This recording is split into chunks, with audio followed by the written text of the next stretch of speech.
I'm, my given name was James Fred Kohler. My middle name Fred was after my grandfather. I generally go by Jim. I was born in Heber City in the hospital. It's now the thrift store. My mother was, maiden name was Fraughton. Her father had been the sheriff in Wasatch County for many years during the probation, and I was the second of three children. My older brother Brian was 6 years older than me, and my younger sister Linda was 3 years younger. They're both gone now.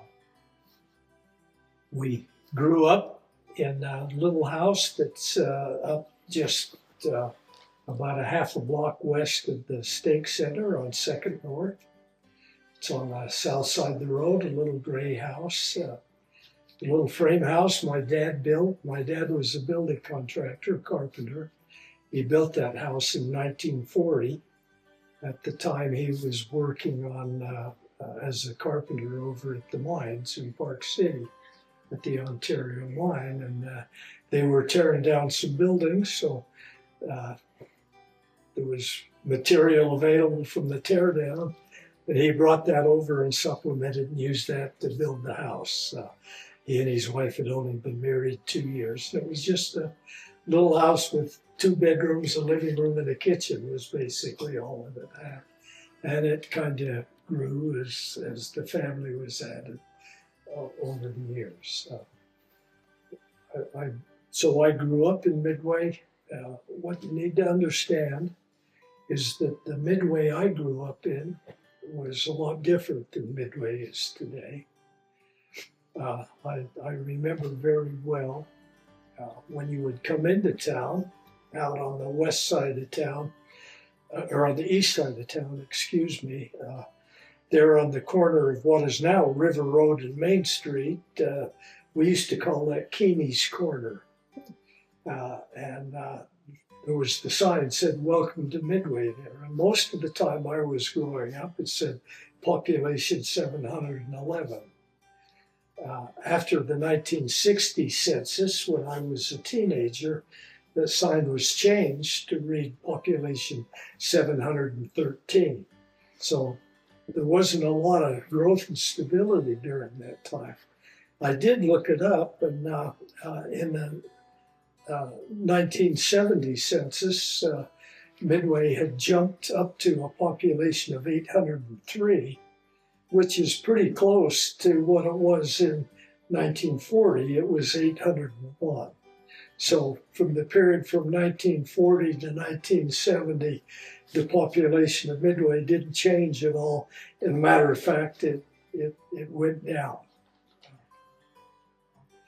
Midway at that time was kind of divided in the middle by the 2 LDS wards. It was the first ward and the second ward. Now, that was a little bit of a misnomer, because the first church in Midway was the old Midway ward, which became the Midway second ward. And that building is up where the community center is now.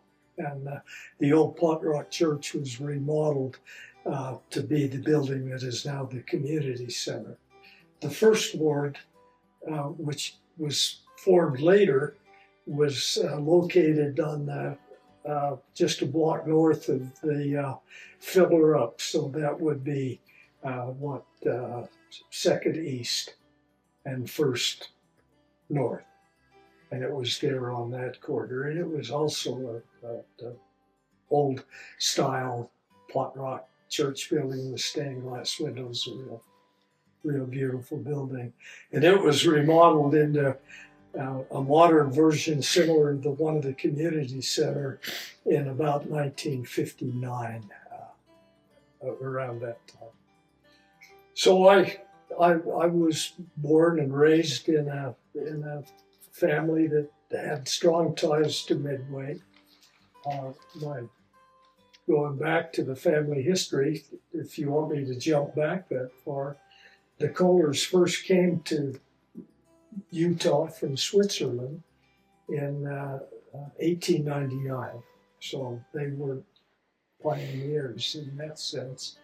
And as they arrived, as the saints arrived from, or converts arrived from Switzerland, they were sent up to Heber Valley and Midway to settle. And they bought a home and proceeded to farm and eke out an existence. They had 12 children. One of the interesting stories about the family is that when they joined the LDS Church in Switzerland, one of the missionaries that had worked with them was a Hafen from Santa Clara. And there's quite a Swiss population in Santa Clara down by St. George. And they actually sent their two oldest children over to live with the Hafens until they got enough money to be able to come to Zion themselves. And then when they went to Heber Valley and Midway, then the children came up from St. George, Santa Clara to live with them. They had 12 children, and my grandfather, Fred, was one of the older brothers. So the reason you see a lot of Kohlers around Midway is those 12 children. There were a number of sons, and they stayed, and they had sons. And so Kohler is an uncommon name in Midway. My first memories of growing up in our little home was when my little sister was born. I would have been 3, and I had, I think I was a 3-year-old underfoot from a mother that wanted to raise her little baby girl without a 3-year-old toddler running around. So I ended up spending time from the time I was 3 years on, off with my dad onto the job site. He was a building contractor building homes, and I would go off on the building projects and spend my time there.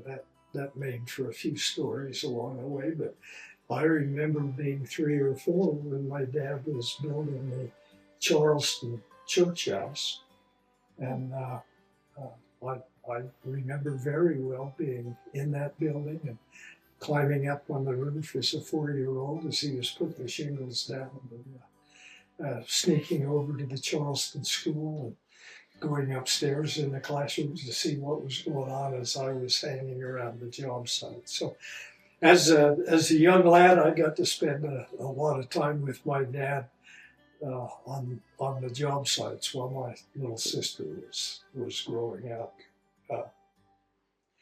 I went to school in the Midway school. The nice thing about the Midway I grew up in is that I went to church in the same buildings as my parents. We went to school in the same building as my parents, and I went to high school in the same building as my parents. So there was a lot of stability in time, and in fact, in high school, I even had a couple of teachers who had taught my mom and dad. I remember the Midway School. The old schoolhouse was on the town square where the city offices now sit. And it's kind of a sad thing that they burned it down to replace it with the city offices, because it was a grand old building. It had 4 rooms on the lower level and 4 classrooms on the upper level. It had originally been built to handle grades 1 through 8. So there was a room for each class level. When I went to school there were only 6 grades in elementary school. The 7th and 8th went over to Wasatch High School. The junior high school and the high school were in the same building. And so one of the classrooms became the lunchroom, and the other classroom was the special ed. So the kids that needed a little special help we used to call it the bonehead class, but those were different days. They would have a special teacher would come and teach them in that classroom. So you worked your way around the circle on the first floor, and then you got to go up to the second floor for the 5th and 6th grades. There was kind of a broad staircase in the middle on the west side that went up halfway to where the office was, and the restrooms were down underneath it. And then there were single staircases with the rest of the way up to the second floor for the 2 classrooms that were up there. My first grade teacher, I should mention kindergarten, going to school. Kindergarten, we didn't go to school the whole year. There wasn't room for us there. We only had the 6 rooms. So kindergarten was the summer before you started first grade. And you went a half a day through the summer to go to kindergarten. And the only thing I remember about kindergarten is you had to bring your rug, so you had a rug that you could lay down on and take a nap. And then they'd give you a little carton of milk to drink sometime during the day. So kindergarten, I don't remember our kindergarten teacher. I think it was Eloise Kohler. My first grade teacher was Mrs. Hillier. My second grade teacher was Miss Bessendorfer. She was just a young girl right out of school. Then third grade teacher was Maud Derry, who had been teacher forever and taught a number of years after I left. And my fourth grade teacher started out to be Mrs. Dean, and we had a pretty traumatic event with Mrs. Dean, because one day in class, while she was reading to us in class, she had a heart attack and died. And so we had a substitute teacher for the rest of the year. So that finished up the fourth grade. We moved up the stairs up to the fifth grade, and that was Mr. Rasband, and the sixth grade was Click Probst, Clarence Probst. He went by Click. He was also principal of an elementary school, but he had a heart attack half the way through the year, and had to stay home, and we had a substitute teacher for the rest of my sixth grade year. So that was my elementary year. I remember learning the basics of reading, writing, and arithmetic. We would, Mr. Probst, Clarence Probst, would come down to each class and he would lead us in singing. And so all the classes had to learn to sing some of the good old songs like Autumn Leaves and My Grandfather's Clock. And we would sing those songs. The other thing that you remember about school, of course, is recess. And there was a little playground that was kind of down. It was really kind of gravel and dirt and pot rock with some swings and a seesaw, teeter-totter, and a slippery slide on it. But you'd go out there. But one of the great recreations that we had is the way that school was built. It had on top of the foundation a sandstone ledge. It was a pot rock building, but it had a sandstone ledge that stuck out about 2 or 3 inches from the pot rock wall. So it was always a challenge to see how far you could walk around the school on that little narrow ledge without falling off. Of course, it was only about a 2-foot fall, so it wasn't such a big deal. So that was grade school. I could tell a few more stories. I probably shouldn't. Where we grew up on 2nd North and between 1st and 2nd West was, even though it was only a block from the town square, was really on the edge of town. There were no houses across the street. We were kind of surrounded by pastures. We did have houses on either side of us, but pastures behind us and across the street and directly across the street.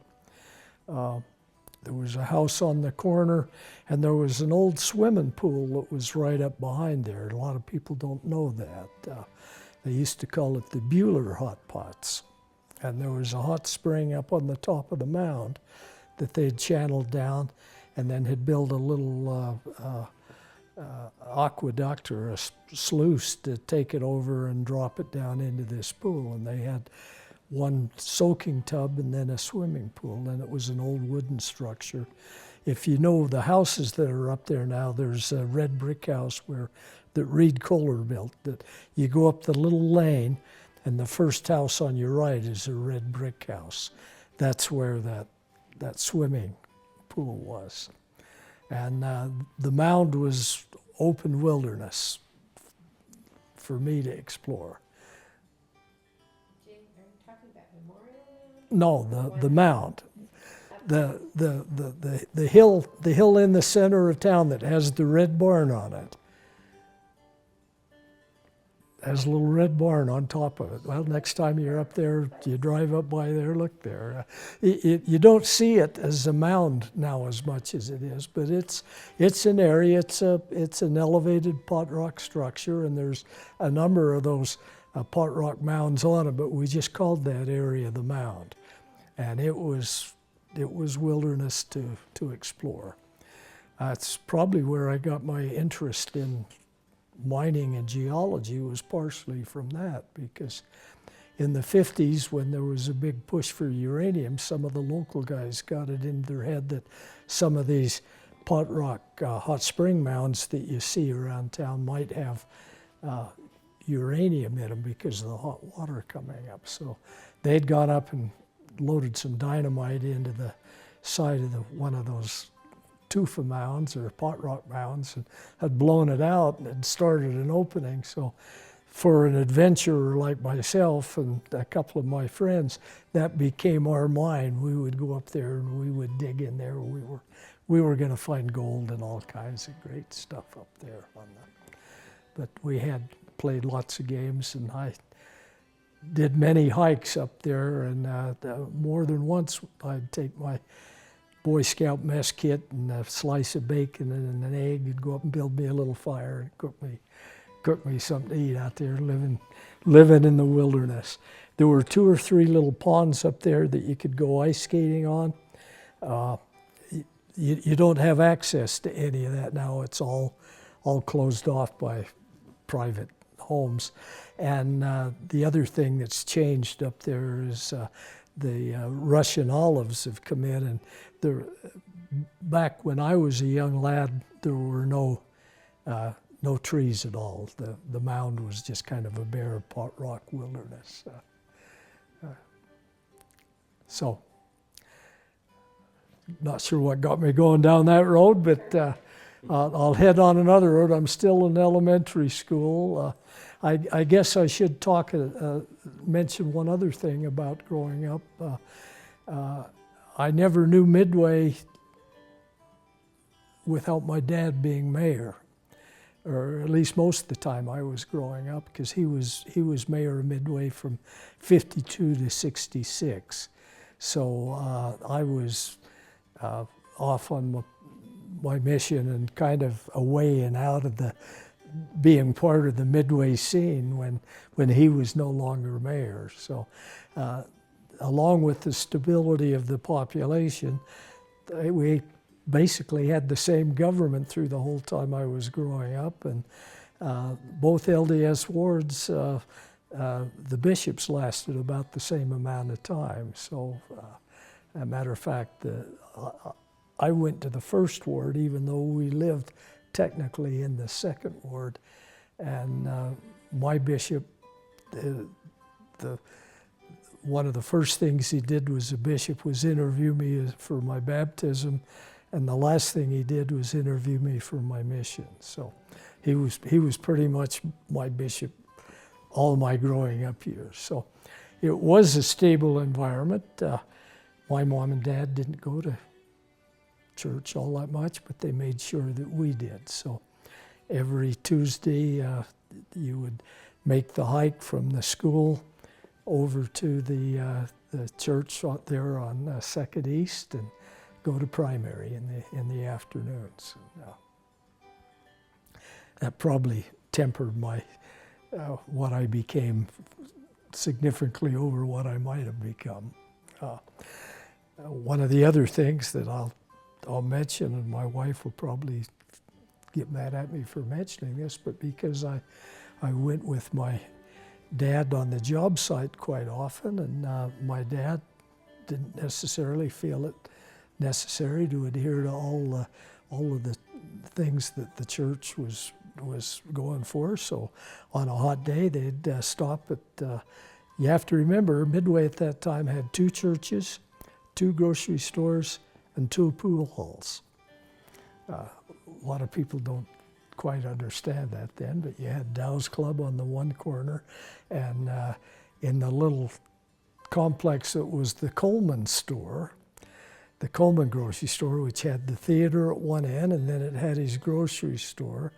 And then at one time it had Jack Derry's pool hall, and then there was a barber shop. So it was kind of one of the original strip malls. And then they eventually enlarged that grocery store over into,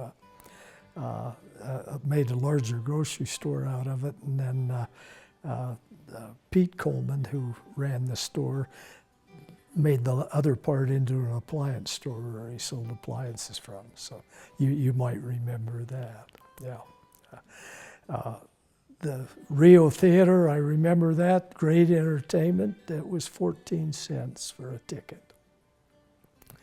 So you could come down, buy a movie ticket for 14 cents, and go into the store and get a Coke in the little 7-ounce bottle. It cost 7 cents. And then you could buy it was a little bar called a picnic bar. It was a little smaller than the regular candy bars, about the size candy bars are now.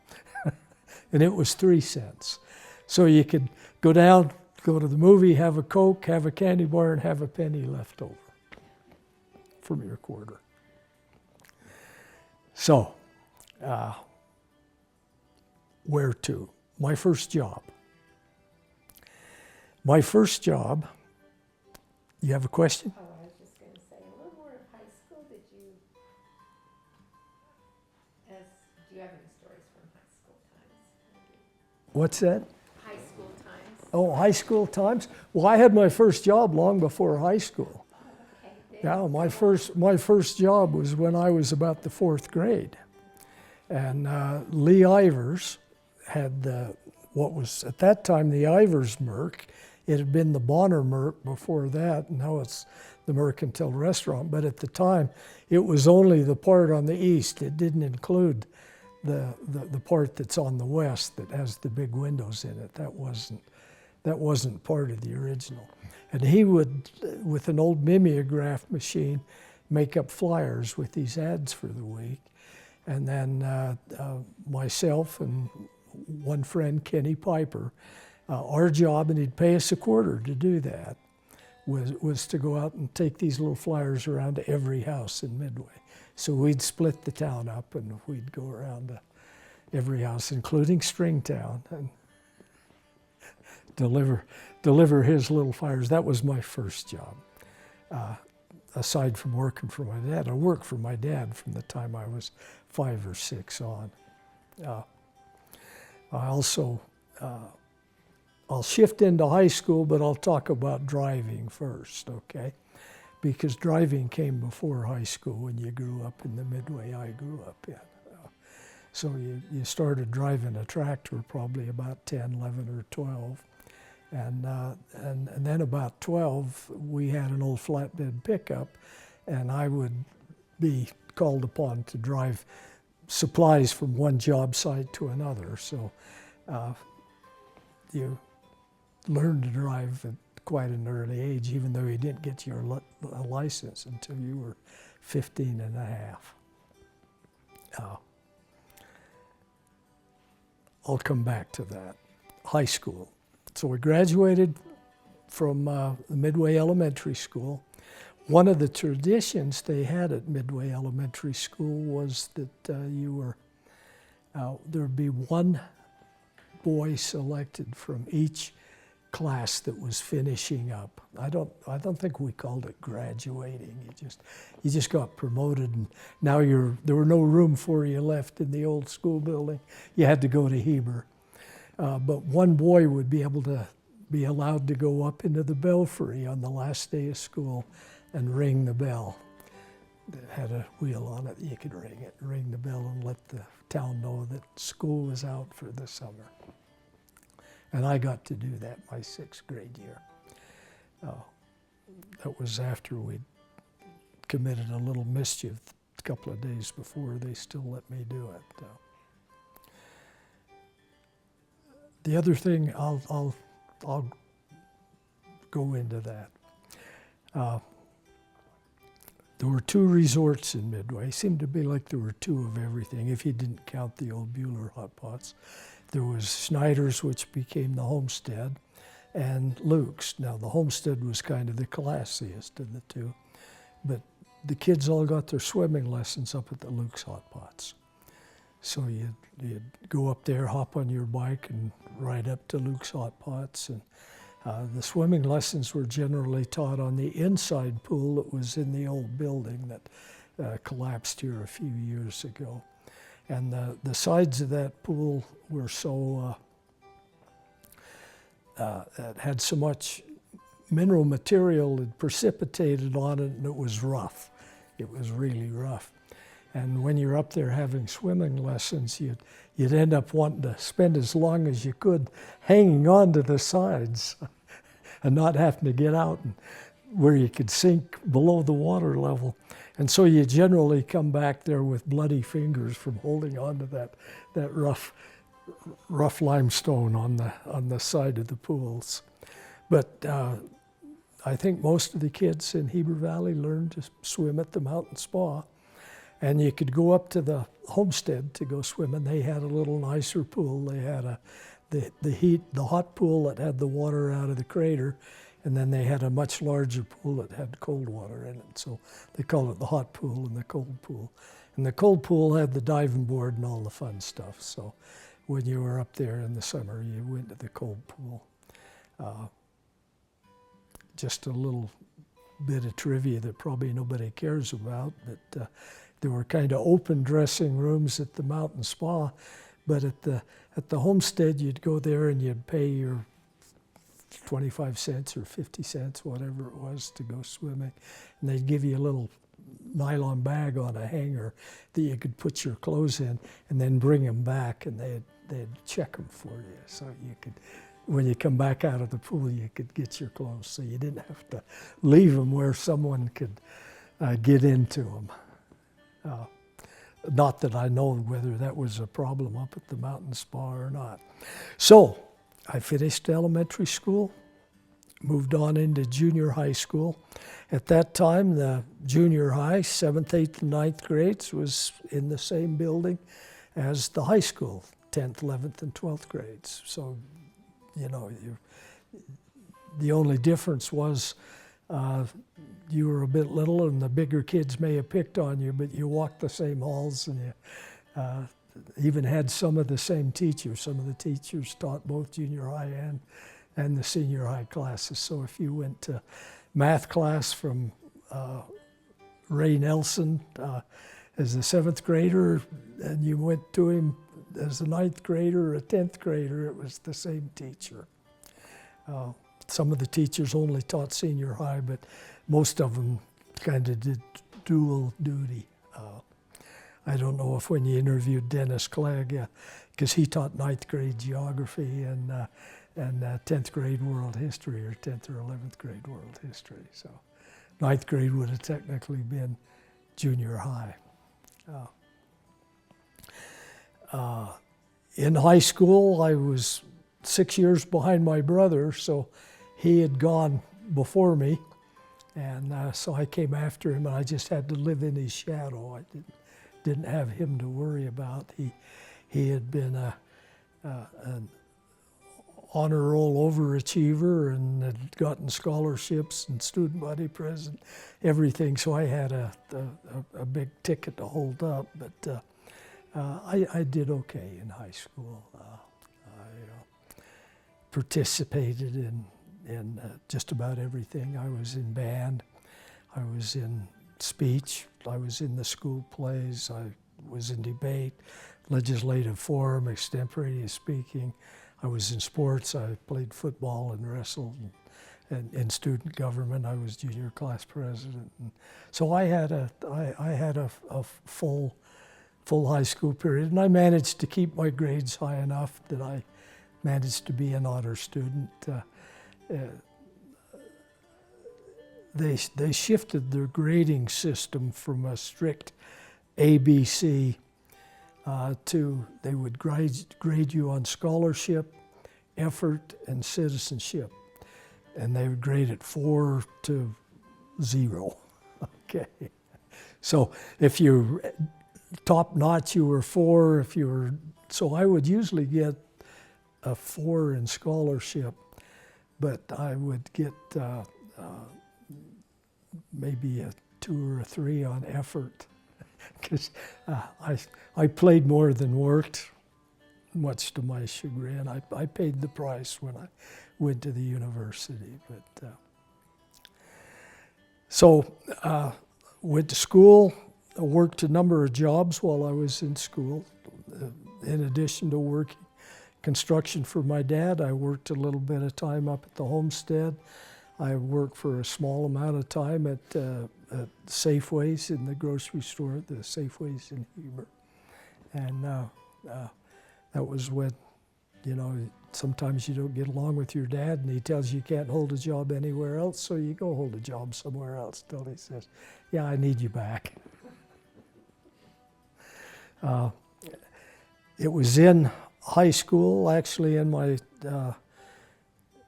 8th grade science class, that I had got the interest in geology, which is my profession. I'm a geologist.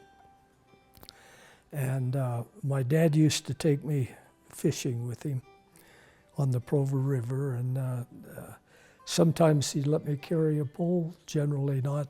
Usually I'd carry the basket and carry the fish, and I would end up filling the basket with rocks, because I would find all kinds of neat rocks as I went around. And I really developed an interest in rocks and an interest in rocks and geology in 8th grade science, and kind of kept with it. So I was one of the few people, when I went up to Utah State, actually started as a geology major and went all the way through as in geology.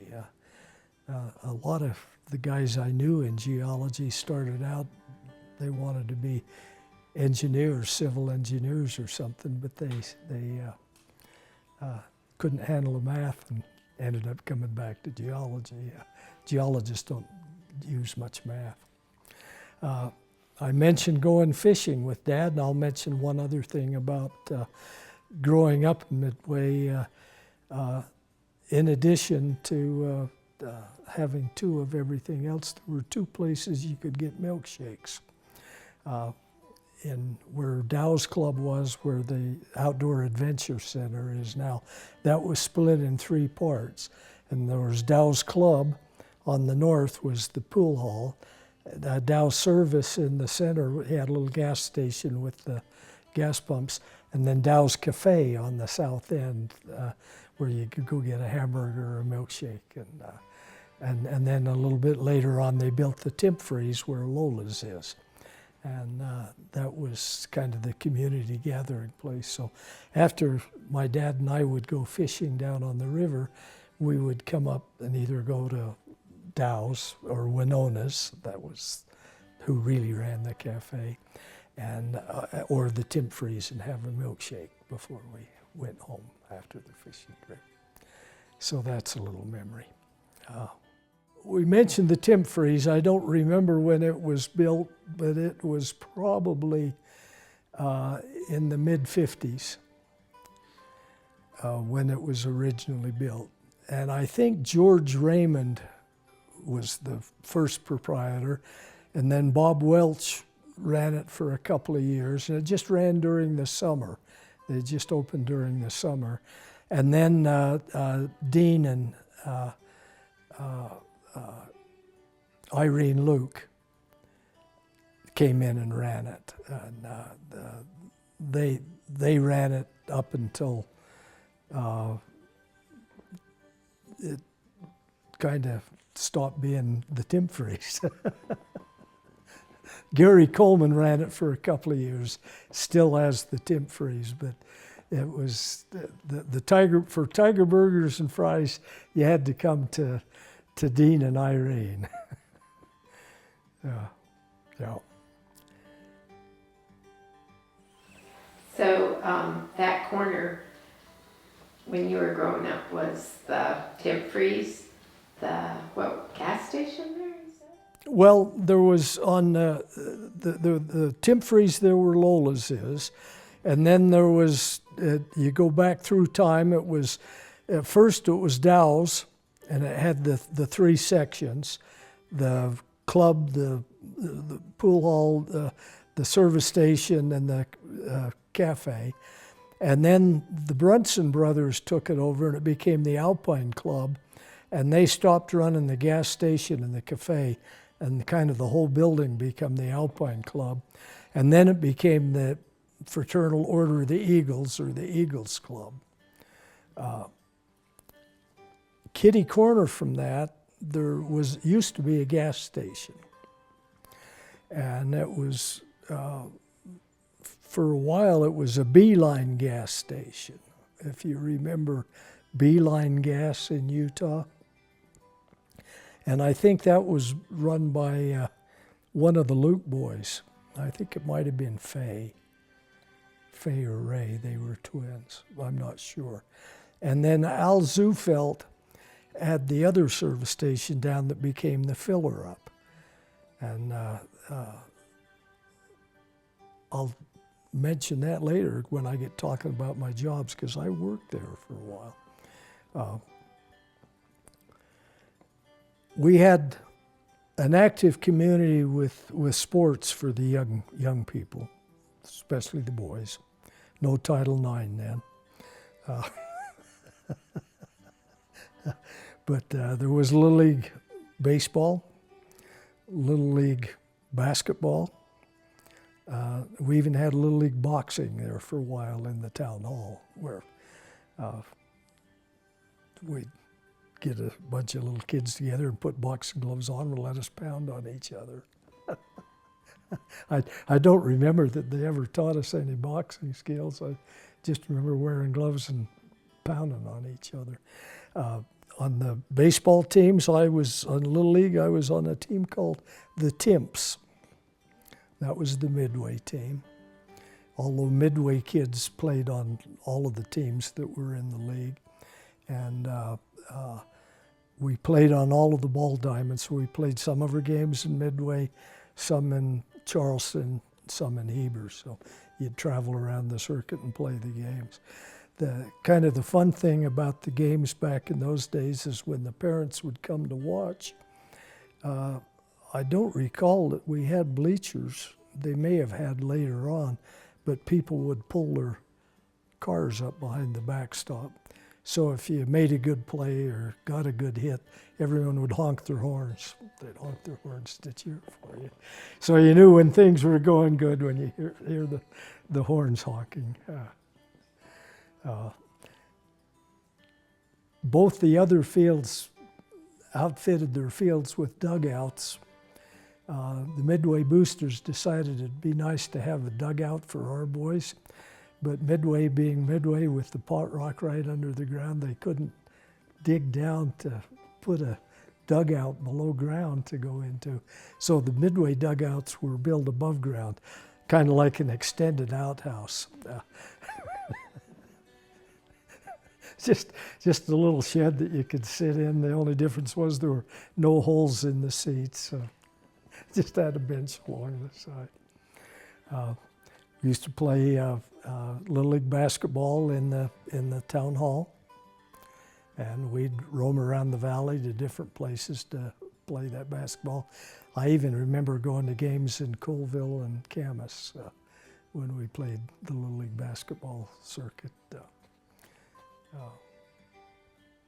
So we had plenty of opportunity to let off steam, and in spite of that, we found plenty of time to You'd wait and you'd see the fish hatchery truck going up the road. You'd grab your fishing pole, and because you knew it would be dumping out into what we called the creek, Snake Creek. No, up right where Second North crosses it. Shorty Watson used to live there in the house on the corner, and there was nothing behind him. They would go back that little lane, and that's where they would dump the fish. So you saw the fish hatchery truck going up. That was the signal to go up and get after them. The other thing we took the cue from in the early 50s, there was a Woods Cross Cannery had a pea cannery in Heber City. And so a lot of the farmers in the valley grew peas. And they would, when they harvested the peas, they had two or three different places in the valley. They had a pea viner that they take their peas to, and then the machinery would strip the pods off of the vines, and they'd be able to then take them over to the cannery to be processed. Well, during pea harvesting season, when you saw a hay wagon going up the street loaded with peas, that was the signal to run out and grab an armload off of the back of the wagon so you could take them back to the house to eat them. So larceny wasn't beyond us, but we didn't consider it larceny at that time. As I said, I grew up spending a lot of time hiking on the mountain, and when I got old enough to drive, I would spend my times up going over Guardsman Pass when it was a dirt road, tough to go over, going up over into Snake Creek and up on the hills. I spent a lot of time in the hills around the valley growing up. So I kind of jumped out of high school. I think I covered most of the high points of high school. I didn't tell much of the driving experience. I started driving the truck when I was probably 12 or 13, and was a regular driver when I was 14. I remember being 14 years old. This isn't a Heber Valley story, but it's a true story, and it kind of tells how we grew up. My brother was getting married in 1960, so I would have been 14. And I had gone down to stay with him in Salt Lake before he got married. And he had to go pick up the ring for his wife for the wedding ceremony. And it was Christmas time in Salt Lake, and there was no place to park. He couldn't find a place to park to run in the grocery store. So he just told me to go ahead and just drive the car around the block, and I'll go pick up the ring, and eventually we'll meet up. And so there I was at 14, driving Christmas traffic in Salt Lake City. But it was no big deal. That's what we did. Got my lesson at 15 and a half, my first car at 16. My dad let me buy a car when I was 16. You probably don't want to go down this road, but I'm going to tell it to you anyway. My first car was a 55 Chevy, 210, two-door sedan. Really nice car. Only had two things wrong with it. The transmission, well, the engine was shot. And the transmission had to be warmed up, really warmed up, before it'd shift out of low gear. And it was an old Chevy Power Glide transmission that only had 2 speeds. So I ended up, when I was going to high school, a lot of times going to school from Midway to Heber in low gear because my car wouldn't shift up. My dad's solution to that was, he was being mayor, was on the Heber Light and Power Board. And the Heber Light and Power Company wrecked a pickup truck. It was probably about a 58 or 59 Chevy pickup, but the engine and transmission in it were good. So he says, Jim, you can buy that and you can fix your car. So I proceeded to take this old junker truck, pull the engine and transmission out of it, and then pull the engine and transmission out of my 55 Chevy and perform the transplant operation and get them put back together. So, as I said, with the help of a Chilton's manual, some borrowed tools, some bruised knuckles, and an increased vocabulary, I got the thing to run. And also had a bunch of spare parts left over. And so that was really a nice car. And then I got a chance to get a 1955 Bel Air two-door hardtop. So that's a step up from a two-door sedan.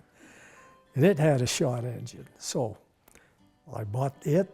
I took the engine out of my other and swapped it over. Same result, spare parts.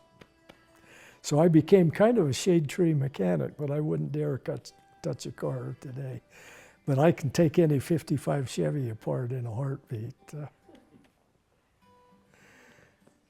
Two other cars I had growing up, I had a 31 Chevy that I traded off for a paint job on my 55. And I had a 34 Chevy that I got with no motor. And I found an old 36 engine that we put in it so we could make it run.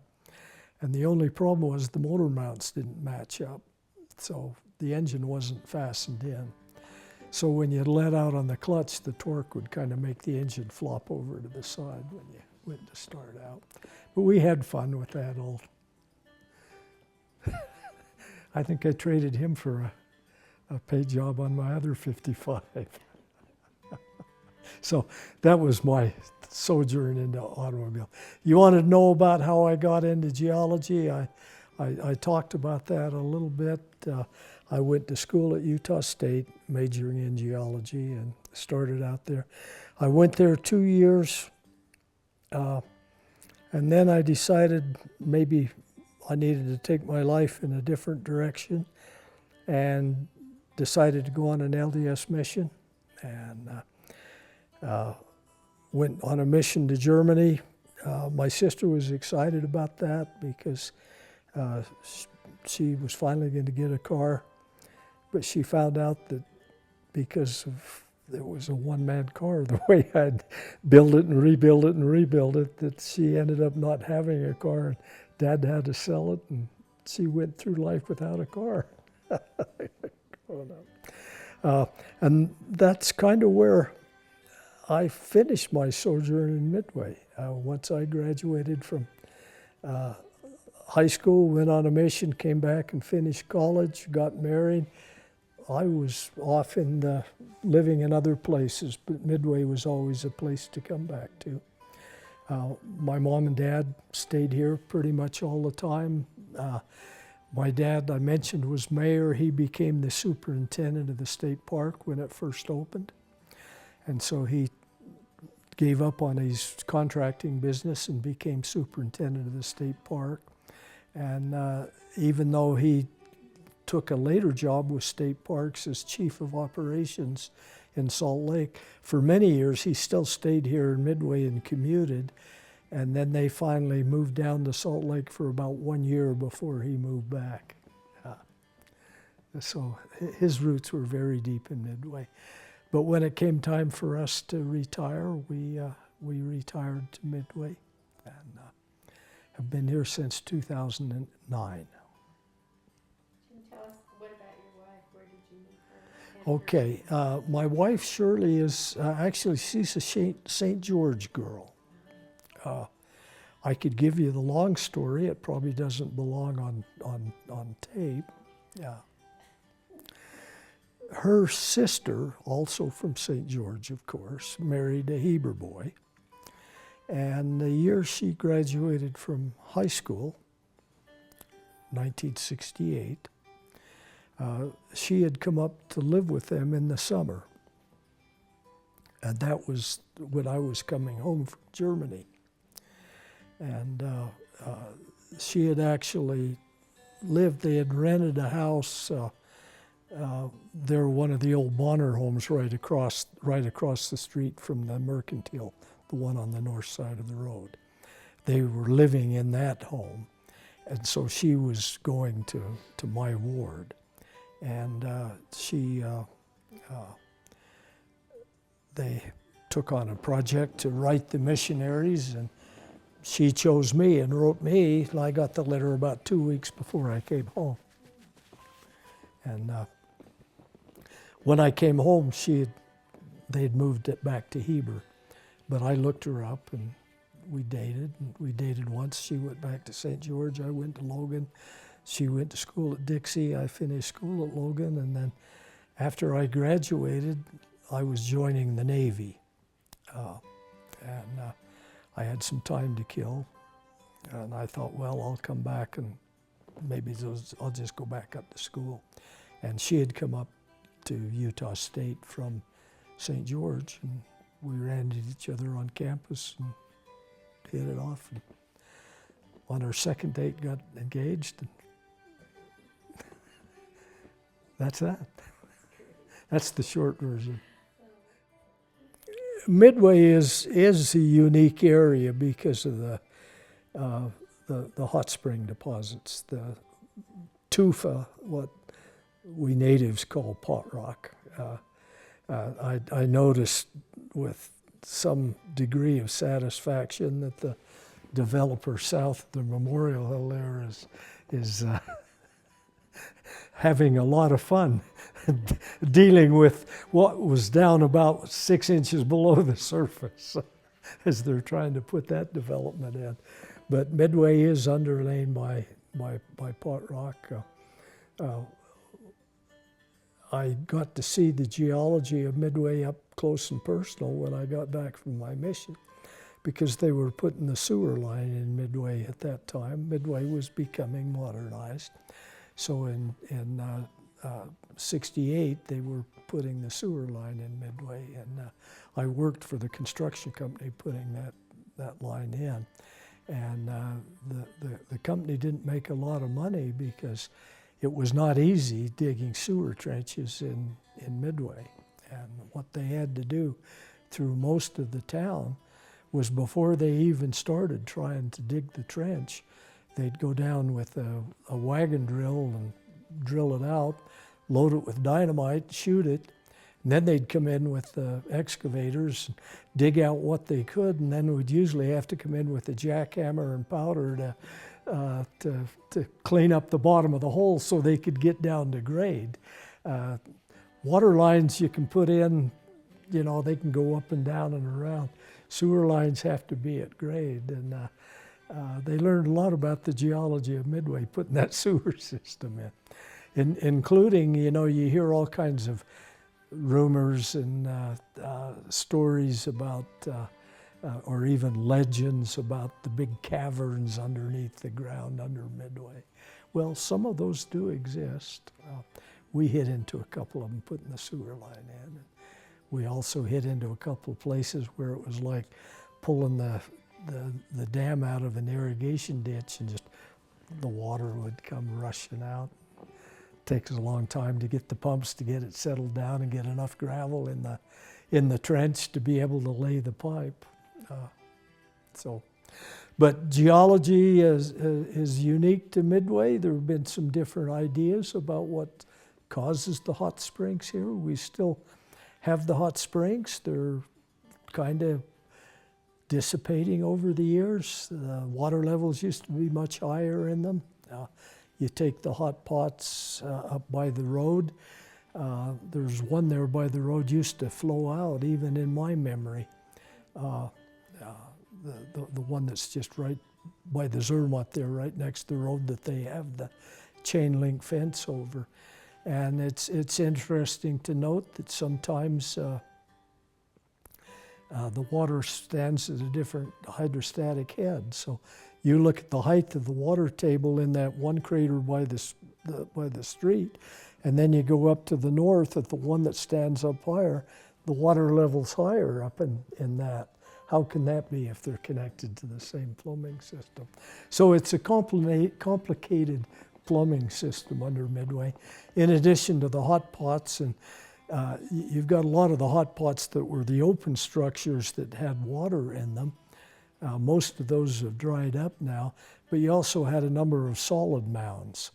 And that would have been where, when the water was coming up, when it precipitated, it didn't form a bowl, so it built up on the edges. It just built as a mound and kept building up and left that solid mound. It's a fairly pure limestone, and one of the early industries in Midway was, and there are a couple of old lime kilns that you see around that would take the pot rock, the tufa, and put it in the kiln to separate the lime into a calcium oxide that they could use either in the sugar mills or just to make mortar and the other uses for pure lime, quick lime. And so there's the one kiln that's right there on the base of the Memorial Hill, where the Daughters of the Utah Pioneers have their monument, and the other one's up just below, well, let's see how to put it. It's right where the warm ditch comes up, so it's just below the hill up there. Towards Garson's Pass. No, well, just right below the bottom of the peak. It's you can see it if you go in. I'm having a senior moment. The subdivision that's on the hill front there is Interlochen. Yeah, just below Interlochen on the west side. There's a lime kiln that you can see there, and those date back to about, I think that one dates back to about the 1890s. And I've seen a little write-up on those because that's close to the area. They tell the story how Snake Creek got its name. Evidently, when the first settlers came in, they settled, the northern settlement was called Mound City because of those tufa mounds. And one of those was full of rattlesnakes. And so they proceeded to go up and that summer kill every rattlesnake they could see, and they said they killed them by the thousands, is what the history books said. So that's why Snake Creek is called Snake Creek, because of the rattlesnakes that once were there. Jim, Memorial Hill. Okay. It's not a pot structure. No, it would be erosional, and what you can think of, if you think of the pot rock or the tufa that was put out by the hot spring activity came at some later time. So at the time the hot spring activity started, this would have been kind of a little broad valley, and the springs came up and they filled the valley in the rock, so the rock would be kind of like water in a reservoir, okay? So it's raised the level up above the bottom of the valley, because you drill through the pot rock, you get into alluvium before you get into bedrock. So there was valley fill in here before the pot rock was deposited. So Donkey Ridge, Berge Hill, Memorial Hill, the little hill there by Mountain Spa, those are all little erosional remnants. So you had a little chain of hills coming out from the mountains with kind of the valley in between them, but they've become more separated because of the tufa was deposited, and so you've got in anywhere from 20 to 60, 80 feet of pot rock tufa, and it's made those kind of islands. But no, it's bedrock. If you go up towards the top, you can see the limestone that makes up that, and it's dipping off to the south. Now you see pot rock on top? Well, that pot rock's on top because I know I was one of them that did it. When we were digging up big chunks of pot rock, digging the sewer line in Midway, we had to take them somewhere, and they wanted them to build up the top of the Memorial Hill. Didn't used to be that nice flat area, and so we hauled. So those big chunks of pot rock up there, they were hauled up there. I dumped more than one load up there myself.